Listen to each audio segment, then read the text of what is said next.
This message comes from NPR sponsor FX, presenting Dying for Sex, a new series starring Michelle Williams, Jenny Slate, Rob Delaney, Jay Duplass, and Sissy Spacek. FX's Dying for Sex. All episodes now streaming on Hulu.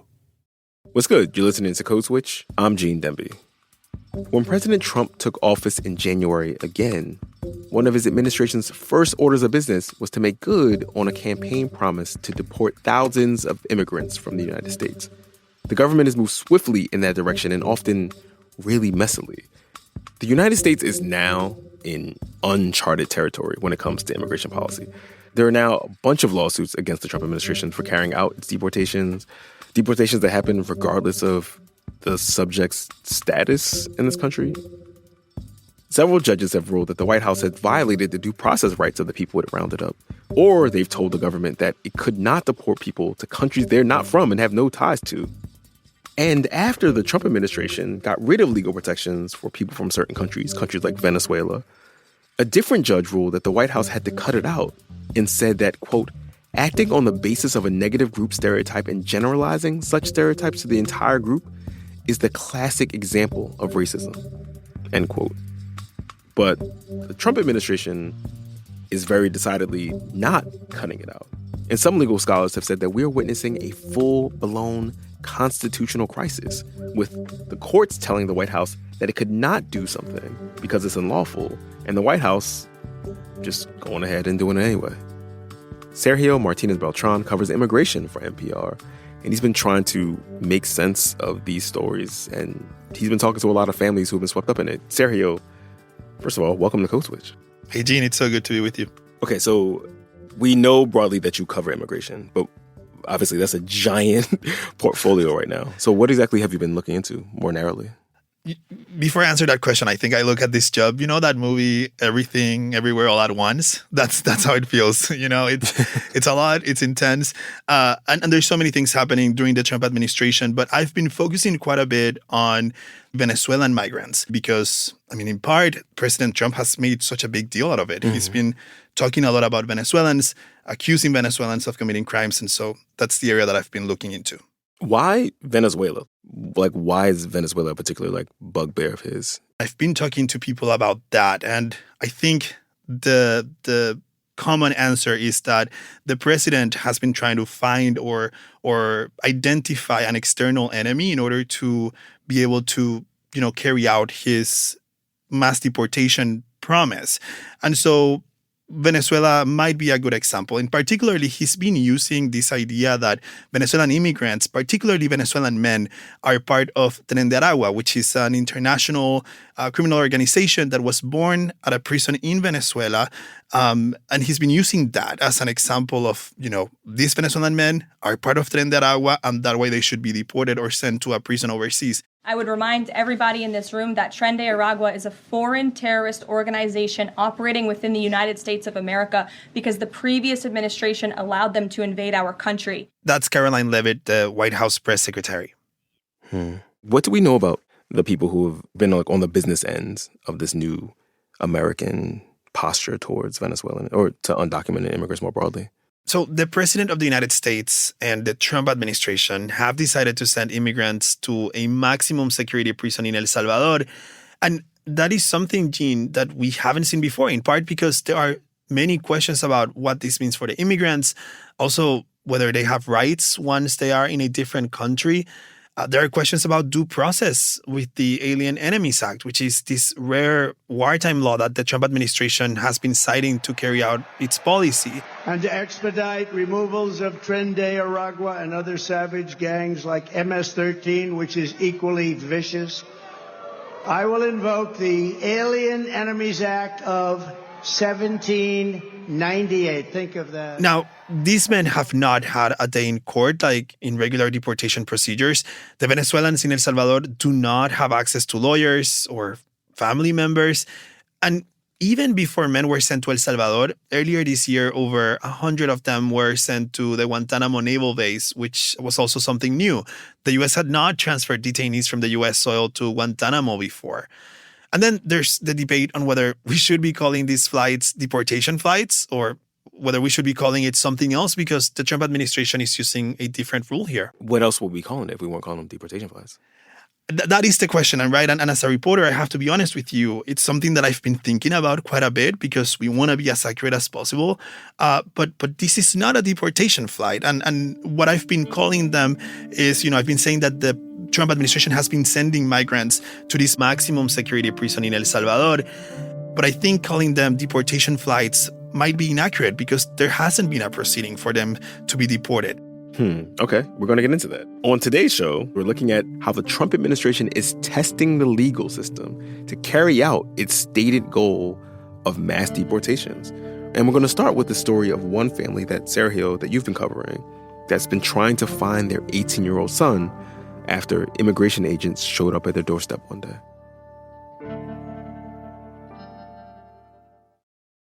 Support for this podcast and the following message come from Indeed. You just realized your business needed to hire someone yesterday.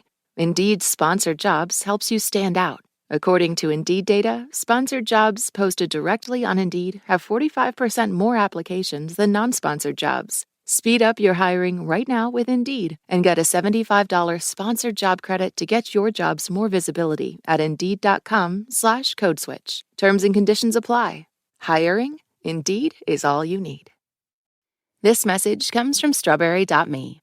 You've worked hard to get where you are, but what's next? Strawberry.me Career Coaching helps professionals like you take the next big step with confidence by matching you with a certified career coach who understands your goals and challenges. This isn't just advice. It's a personalized, results-driven approach to uncover hidden strengths, overcome obstacles, and accelerate your career growth. Visit strawberry.me/NPR to claim your $50 credit. This message comes from Amazon Health. Have you ever gotten sick on a very expensive, very non-refundable family trip? Amazon One Medical has 24/7 virtual care, so you can get help no matter where you are. And with Amazon Pharmacy, your meds can get delivered right to your hotel fast. It's kind of like the room service of medical care. Thanks to Amazon, healthcare just got less painful. I've been reporting on Carlos Daniel Terán, who is an 18-year-old from Venezuela. And, I've been talking to his family almost every week, multiple times a week. And I've been talking to them because his case, I think it's pretty symbolic of what's happening here. Last year, Carlos Daniel embarked in the journey that many immigrants embark. He left his country and he went through the Darien Gap, which is this dangerous jungle between Colombia and Panama. Very, very dangerous, yeah. Yes, and then he continued making this trek all the way north to Mexico. The Trump administration has talked about how they want people to use legal pathways to come into the country. Well, it turns out Carlos Daniel Terán and hundreds of thousands of other Venezuelan men, but also other migrants, have used this app called the CBP-1 to present themselves at a port of entry and then ask for asylum and be allowed into the country. Okay. So Carlos Daniel did that, and he, came into the U.S. and he was shielded from deportation while he waited for his immigration hearing. And that was last year when he was allowed in November of 2024. And it's important to know, too, that his family also came in through the same mechanism, through the CBP-1 app. Okay. And in January, a few days after President Trump took office on January 20th, federal agents, immigration agents with insignias that said ICE and DEA, they showed up to Carlos Daniel's home in Cedar Park, Texas.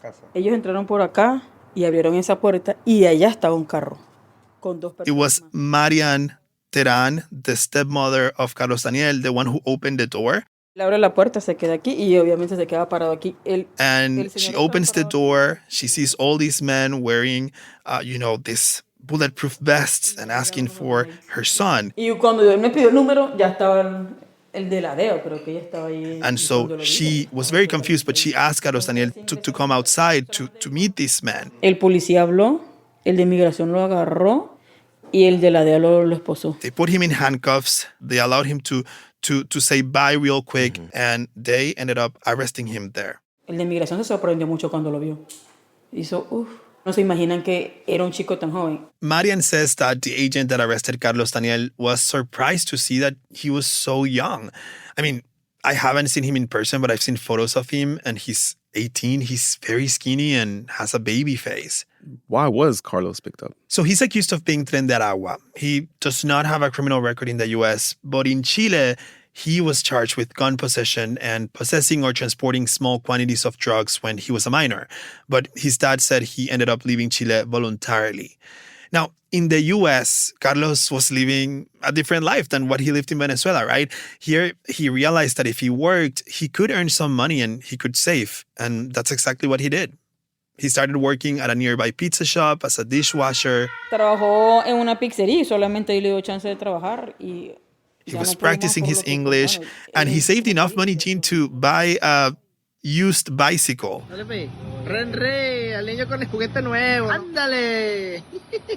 About $13, and he bought it with his own money. There's a video of Carlos Daniel's dad, Juan Teran, recording his son. And he's riding this like beautiful blue bicycle in a gas station, and he's just starting to do all these tricks that I cannot do. He's doing wheelies and he's doing all this stuff. He's having a lot of fun. And he's been an 18-year-old on a bike. Right, a bike that he bought. And you know, when you're like an 18-year-old, you know, when you buy that first big thing, you feel like the man. You feel like very big. And that's exactly what happened here. But that happiness only lasted a few hours because he got picked up by ICE the next day. Oh, man. After that arrest, do we know what happened to him? Yeah, so they took Carlos Daniel away. And what happened to Carlos Daniel is what happens to many immigrants who get picked up by ICE or other, federal immigration authorities, which is that the family doesn't know where they're going to take him to. So for hours, the Teran family didn't hear from their loved ones. But then he ends up giving them a call and telling them he's at a detention center in Taylor, Texas. Carlos Daniel, la primera vez que llamó, cuando le dieron la llamada por videollamada, la verdad que él estaba bastante asustado. Esto es muy angustiante, sí estoy muy dolido, muy triste porque pues para ningún padre es fácil ver que un hijo esté detenido injustamente. Even though it was really hard for the family to certainly see their 18-year-old in this detention center, they were able to communicate with him. And so they were able to track how he was feeling. Carlos Daniel, if you see photos, Gene, he is very, very tall and very, very skinny. Like a typical, I think, a teenager, Mm-hmm. His family tells me he ate a lot. He was always, going into the kitchen and eating. And then they started realizing he was starting to lose weight. Que ya no quería estar más preso ahí, que se sentía muy angustiado y que eso es muy feo. He was starting to show signs of depression because it seemed like he was not going to leave this detention center in Taylor, Texas. But then the dad actually stopped hearing from him. The last text message he received from his son was on March 15th. Carlos Daniel texts his dad. Ya me envía el sábado a las 7:34. Bendición, papá. Around 7:30 in the morning. They're taking us away. Ya nos están sacando. We're leaving the detention center. Con el favor de Dios, hoy sí nos vamos. Praying to God, this will work out. Yo le recuerdo que Dios te bendiga, hijo, con la bendición de Dios. And the dad says, God bless you. With God's blessing, everything will be okay. And that was the last conversation the two had. A las 7:34 me envió el ese del sábado. And it's complicated because when I was talking to Juan Teran, he had seen the news that there was a few flights that landed in El Salvador carrying Venezuelan migrants. And he was telling me that he had this feeling, this gut feeling that his son was there. But the hard part, Gene, is that the U.S. government has not provided a list of the men they sent to El Salvador. They have refused to do so over and over. They say this is part of a counterterrorism operation and that they cannot provide that information. So parents like Juan Teran and others are just left to try to guess. They're looking at videos put out by the government of El Salvador. And that was one of the ways that parents were able to identify their kids, was by watching these videos to try to see if they can find their sons in that prison or in those like little 30, 40-second videos. And they're just left with like guessing, trying to like figure out where their sons are. And that is one of the hardest things, according to Juan Teran. No, de verdad, triste. Yo he estado trabajando mal porque... Juan is the dad. He tells me that it's not knowing where his son is what's driving him crazy. He's not able to sleep at night. I mean, when I visited Juan the other day, I showed up to his house. And the first thing he did was show me a photo that Carlos's mom had sent him. La mamá me acaba de pasar una foto, no sé quién le pasaría esta foto, pero bueno, tiene mucho parecido. And it was a photo portraying a group of men, some of them with their heads without hair, others, they still had their hair on. And the mom was saying that one of the men in that photo was her 18-year-old son. Sí, bien parecido. And Tiene Juan mucho- sits with me. He's zooming in, zooming out, zooming in, zooming out. No he alcanzado así a distinguirlo. Just like trying to see if that's his son. Of course, it's not the best quality of photos, so it's kind of hard to identify him. So then Juan is left to guessing, right? He starts telling me, A mí se me parece que es el hijo mío. Él es orejón, ve, tiene la oreja. A mí se me parece que sí es. well, this man looks like him. Like, he has big ears, and my son has big ears, and he's skinny. So, I mean, big ears, and he's skinny. He really looks like him. I think it's him. Que está en shock. Pero sí, sí es. But he's not sure. Right. Yet this moment was the closest Juan had been to be close to the truth, or like to finding the truth of where his son is.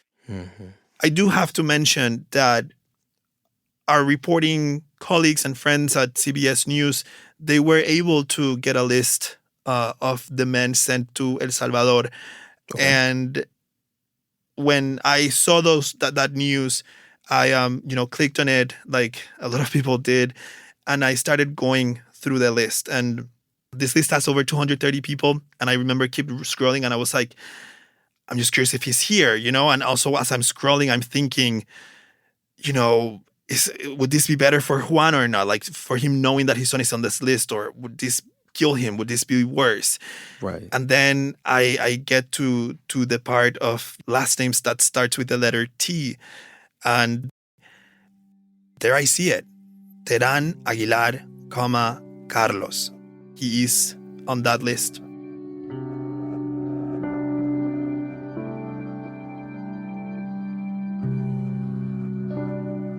So we know he's there, but we don't know how he's doing. Right. Yeah, it's almost like unofficially we know he's there based on this leaked document that CBS News published, but Right. it hasn't come from the official mechanism, from the White House, from the U.S. government, from the entity that sent this man to El Salvador. Carlos Daniel Jean is 18 years old. And I keep saying this, if you realize in our conversation, I've mentioned his age a few times, and that is because it is our understanding that he's one of the youngest Venezuelans to be picked up and to be sent to El Salvador. And one of the things that Juan Terán, the dad, told me is that he feels like his son is not mentally strong because of his age. So he is terrified of what will happen to him, more than physically, mentally. One of the things he told me is that he wonders who his son will be when he leaves El Salvador. Yeah. The prison in El Salvador, where Carlos may be, is this prison that was open in 2023. It supposedly has a capacity to hold 40,000 people, and it has a notorious reputation already. Yeah, I mean, international human rights groups have said that, in that prison, human rights are violated all the time. I mean, first, I just want you to picture this, because I think this is something, Jean, that I keep thinking about, especially about the videos that we saw of the Venezuelan men going into this prison in El Salvador, which is known as Secot. That prison, the men start showing up, the Venezuelan men. They deplane, they're transported in buses, and they stop there. They get to this prison, to Secot. And we start seeing how guards are like holding them in a very uncomfortable way, and then putting them on their knees, and they start shaving their heads. And that's on video. Yeah. I saw those videos. Very disturbing. And all these men are meant to look the same, right? Their heads are shaved, they have these white uniforms, and then they're put up in these cells that can hold up to 70 people each cell. And they don't leave the cell pretty much for 23 plus hours. They don't get to go outside at all. They don't get to talk to a lawyer at all. They don't receive visitors. In fact, a State Department source told NPR that within that agency, the Trump administration has not shared evidence to back the claims that these men are Tren de Aragua. But also, this source believes these men will never have a trial and will die at Secot. They will die in El Salvador. I mean, listening to what you're saying, it feels like these people are being kind of like unpersoned. Mm-hmm. The other hard part, Gene, here is that, these men are being accused, but there hasn't been any conviction. There hasn't been any, day in court. In the case of Carlos Daniel, ICE released a statement saying he was Tren de Aragua. How would they even know that? What would be the signifiers?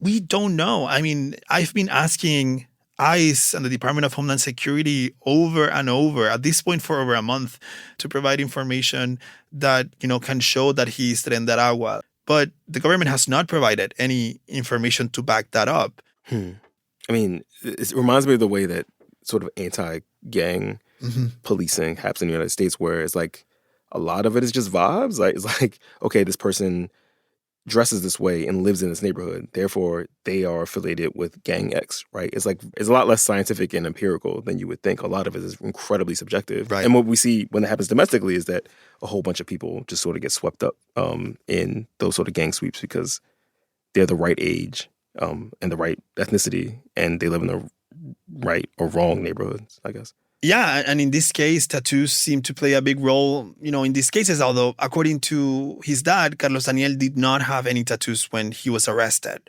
Which is what the government is saying is like a big signifier. Right, and I can't stop thinking about this presentation slide that was put out by the Texas Department of Public Safety. And it's pretty much saying, this is some of the things we use to identify people who are members of Tren de Aragua. And they talk about certain tattoos. They say people have roses. They say people have clocks. They talk about tattoos of felines. And they say that is enough to show that someone might be part of Tren de Aragua. So roses, clocks, and cats. Yeah. And turns out that's not necessarily true. I talked to Rona Rizquez. She is an investigative journalist. Periodista de investigación venezolana. From Venezuela, who has written a book about Tren de Aragua. Autora del libro El Tren de Aragua. And Jean, I asked her about one of the tattoos that the Texas Department of Public Safety says is part of Tren de Aragua. And it's this phrase called Real hasta la muerte. Now, for many people, that might mean nothing. If you're Puerto Rican or you like reggaeton like I do, that phrase is very familiar because it's a tattoo that a lot of people I know have, and it means real until I die. O sea, por ejemplo, este Real hasta la muerte es un tatuaje que tiene un cantante puertorriqueño, Anuel. Tú sabes que la calle tiene nombre y apellido y es Real hasta la muerte. Y que muchos jóvenes se lo han copiado reproduciendo digamos que su fanatismo por este cantante. She says it comes from a Puerto Rican singer named Anuel AA, which, by the way, my mom does not like him. I think I have to say that here. But she's saying that it comes from this reggaeton singer from Puerto Rico who is not from Venezuela, who is not Tren de Aragua. It's just a phrase he coined. And she says that a lot of young people, and this is something we know, get tattoos out of, because it's trendy, because it's cool. And this is one of those moments. She says she doesn't doubt that some Tren de Aragua might have Real hasta la muerte tattooed on their bodies, but it's not necessarily a thing used by the organization to identify if they are members or not. Los tatuajes no son un signo de identificación del Tren de Aragua. Puede ser que haya algún miembro del Tren de Aragua que tenga un tatuaje, pero eso no es suficiente como para identificarlo como miembro del Tren de Aragua. Se requiere de una investigación un poco más profunda. When you're talking about this, I can't help but think about, to go back to like the way that we deal with like gangs in the United States. A lot of times, like, this is a thing that identifies someone as being from this gang, and then they will like grab somebody who does not have that identifier, right? They don't have the tattoo or the clothing, whatever it is. And then the response from the police is often, well, obviously, everyone's not going to wear a tattoo or have this clothing on because that would identify them as part of the gang. There's basically like everything is probable cause here. And, there's this lawsuit that the ACLU and others have filed against the Trump administration over the men that they sent to El Salvador. And at the core of it is a lack of due process, which is their ability to challenge their accusations and, that they are treated fair under the law. The ACLU say the men sent overseas were not afforded that. They say many don't have criminal records. And that's something even the administration has conceded. And yet that lack of criminal record is enough for them to be arrested. Okay, wait. So they're saying the lack of evidence against these men is itself evidence that these guys were up to no good. Yeah, basically. I mean, the Trump administration say that lack of record and information highlights the risk these men pose. Coming up, we hear from parents banding together to look for loved ones swept up by ICE and who could now be in any of several different countries. Stay with us. This message comes from Betterment. When investing your money starts to feel like a second job, Betterment steps in with a little work-life balance. Their automated investing and savings app handles your money, constantly being diversified and optimized so you can focus on what matters most. Because your money doesn't need a work-life balance, you do. Make your money hustle with Betterment. Get started at Betterment.com. Investing involves risk, performance not guaranteed. This message comes from Progressive Insurance. Fiscally responsible, financial geniuses, monetary magicians. These are things people say about drivers who switch their car insurance to Progressive and save hundreds. Visit Progressive.com to see if you could save. Progressive Casualty Insurance Company and Affiliates. Potential savings will vary. Not available in all states or situations. This message comes from Wise, the app for doing things in other currencies. Sending or spending money abroad? Hidden fees may be taking a cut. With Wise, you can convert between up to 40 currencies at the mid-market exchange rate. Visit wise.com. T&Cs apply. This is Eric Glass. In Lily's family, there's a story everybody knows by heart. If this story had never happened, all of us wouldn't be here right now. Sammy wouldn't be here. Nana wouldn't be here. Wally wouldn't be here. Anyone that we know wouldn't be here. So what happens when Lily's mom tells her the story is not true? This American Life, surprising stories every week. Gene. Sergio. Code Switch.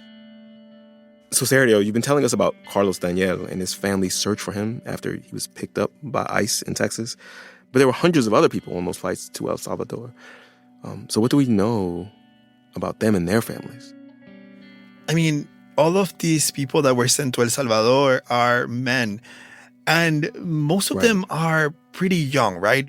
And, their parents are desperate. Estoy horrorizada. Yo siento que mi hijo está en un abismo y eso es lo que me tiene preocupada.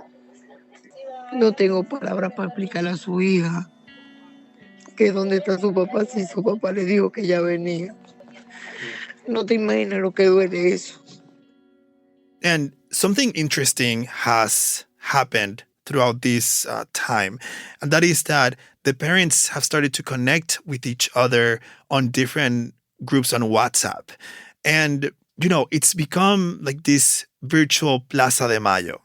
That is, the plaza during the dictatorship of Videla in Argentina in the 1970s, the plaza where the moms connect with each other and to protest the disappearances of their sons during that dictatorship. And, these are all women who were looking for their families who had disappeared.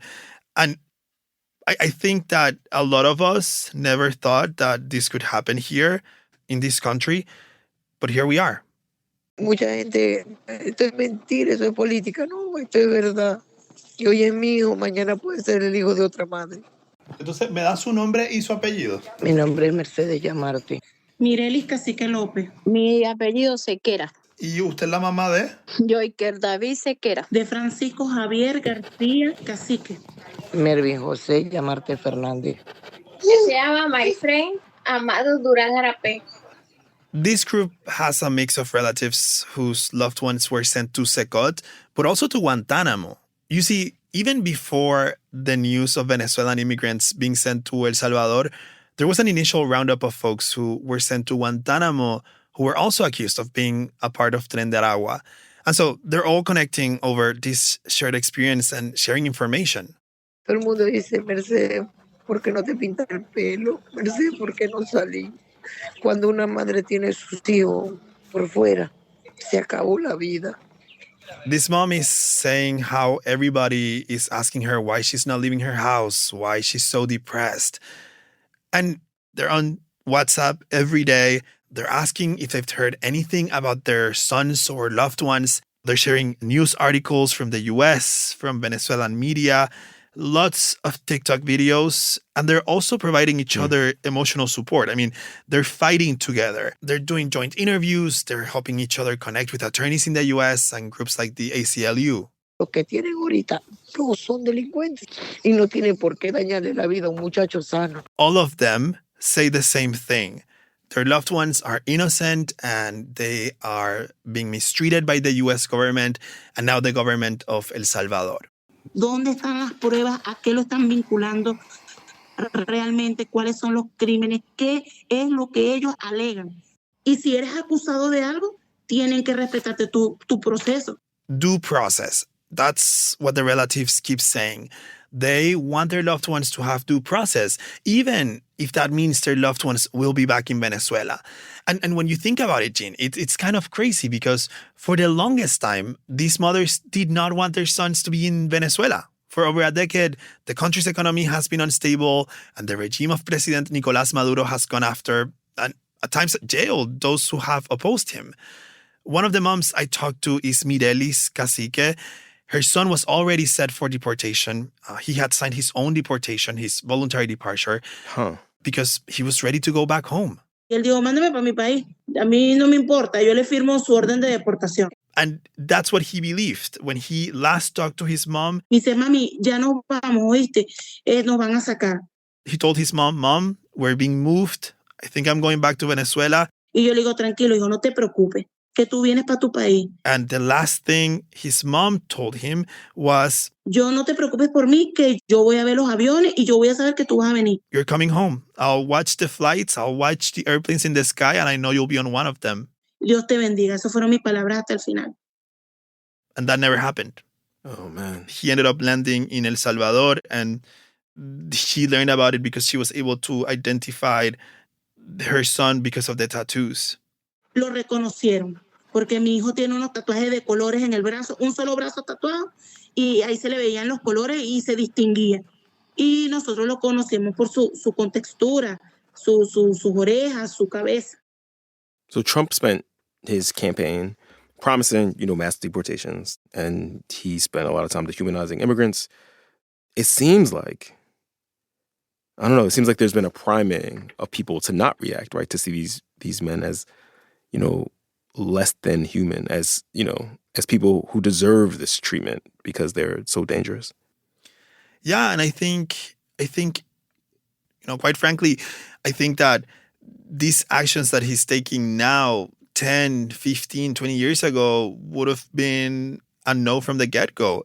They would have received so much backlash from not only Democrats, the de facto opposition party here, but also from members of the Republican Party and other groups. And then CBP-1, this app the Biden administration created that Carlos's family used to come to this country, has now been changed into a self-deportation app. Yes. The Trump administration added a feature for people using the app to report themselves as having entered illegally and say they'll leave voluntarily, with the hope that doing so could give them a path to enter the U.S. legally. I think we have to consider and talk a little bit more about fear and how it's playing such a big role here, right? The Trump administration is saying, if you are in this country without legal status, you must go home. You must self-deport. And I think that is playing, that's getting into the heads of some of the migrants who are saying, actually, I don't want my family separated, so I might consider doing that. The thing is that they have expressed also this fear that even if they say they will self-deport, nothing guarantees them that they're actually going to go back to their home countries. And so migrants are left in this limbo. It's like, okay, I came through a legal pathway. Now that legal pathway has been taken away. Now I will become undocumented. I will not have legal status. And if I say yes to self-deport, I might end up in El Salvador. If I say no to self-deport, I might get picked up and end up in El Salvador or somewhere else. And I think Trump's actions are also influencing how immigrants see their stay in the US, or even this idea of the, American dream. I know definitely migrants are thinking about this more and more. One of the interviews that I did, Jean, someone mentioned to me that people in Venezuela are watching what's happening in the US with terror and fear because they feel that they know the story way too well. No sabemos qué puede pasar aquí, a nosotros nos da miedo que nos deporten, nos separen y no sepamos nada. Marian, Carlos' stepmother, is talking also about, again, this fear and about how she feels in this limbo. She was telling me that if the law is going to remove all Venezuelans, then there's no escape. They can come into their house because they know where this family lives. Podemos estar durmiendo, podemos estar en cualquier momento y van a llegar. I asked them if going back to Venezuela was a possibility, like if they have thought about this after what happened to Carlos Daniel. Sí, ya nuestro pensado era irnos todos juntos. No me cabe duda alguna de que me quiero regresar para mi país. And he said this thing that igual también seguimos temiendo por la integridad de super important and that I have thought about over and over, which is that el día de mañana puede ser de mí que me agarren en la calle. Yes, they all want to live together. O igualmente vengan acá a la casa a buscarnos. Because he's worried that he will be taken next. Sé que la cosa está fuerte, está dura. Sé que no es fácil. And he had told me that he supported the opposition in Venezuela. He does not support the government of Nicolás Maduro. Sé que ahí sigue estando el dictador Maduro. But at this point, he tells me, es lamentable lo que voy a decir, pero ya como que toca decir como dice el dicho. If you can't beat them, join them. Si no puedes con el enemigo, únete. Suggesting that if he were to go back to Venezuela, ya va a tener que uno adaptarse a la he will put his head down, al sistema de ellos. Support the regime as long as his family is together.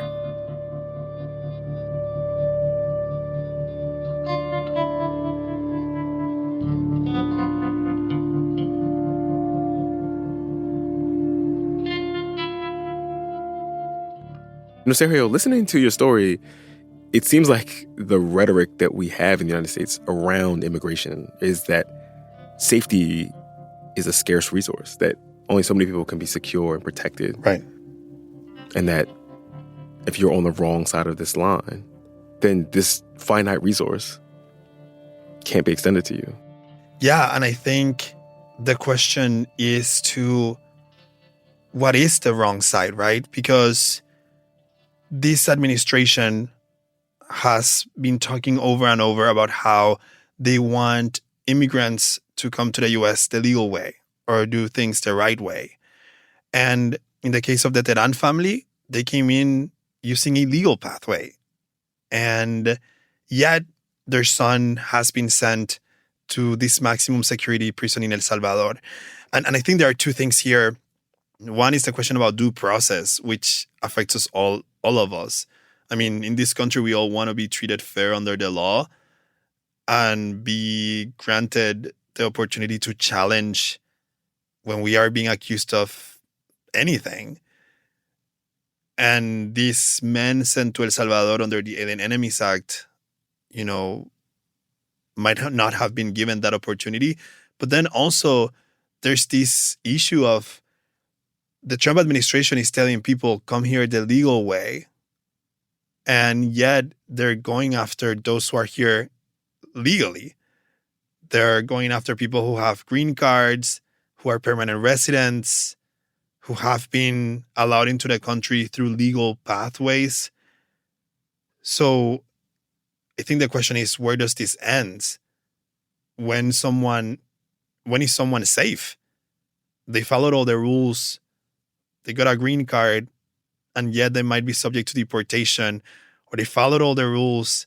They got a student visa, and yet they might be subject to detention and deportation. And I think that is concerning because it makes it very unclear to understand what is right from wrong, like what is the right thing to do, or what's the legal way to do things in this country, because Trump has changed that.